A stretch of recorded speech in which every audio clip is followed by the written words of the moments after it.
اس کتاب کا نام ہے دا گرینڈ گرموائر، سرخ ڈریگن اسے بھی کہا جاتا ہے۔ صدیوں سے پوری سرریت میں گھری ایک مشہور جادوئی کتاب گرموائر ہے۔ کہا جاتا ہے یہ کتاب جنات، فرشتوں اور مافوق الفطرت ہستیوں کو بلانے کے طاقتور جادو، منتر اور ہدایات پر مشتمل ہے۔ یہ کتاب کی اصل ابتدا نہ معلوم ہے، لیکن خیال کیا جاتا ہے کہ یہ 18ویں صدی میں آدی بیگ دی ایجپشن نے لکھی تھی، جبکہ دیگر اسے قرون وسطی کی جادوگروں یا 16ویں صدی کے ایک فرانسیسی غائب دان سے منسوب کرتے ہیں۔ یہ کتاب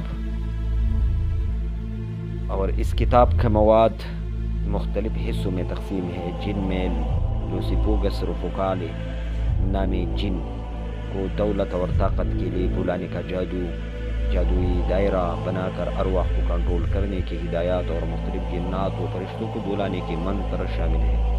یہ کتاب صدیوں سے تنازعات کا شکار رہی ہے۔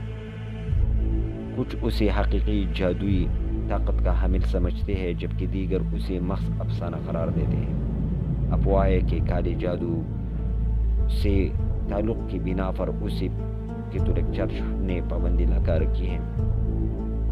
اس کے پراسرار مواد کے باوجود دی گرینڈ گرموائر نے مغربی غائبدانی اور عوامی ثقافت پر گہرا اثر ڈالا ہے اور اسے ادب، فن اور موسیقی میں حوالہ دیا جاتا رہا ہے۔ اصل نقول نایاب ہے اور جدید ایڈیشن کی اصلیت پر اکثر اختلاف ہوتا ہے۔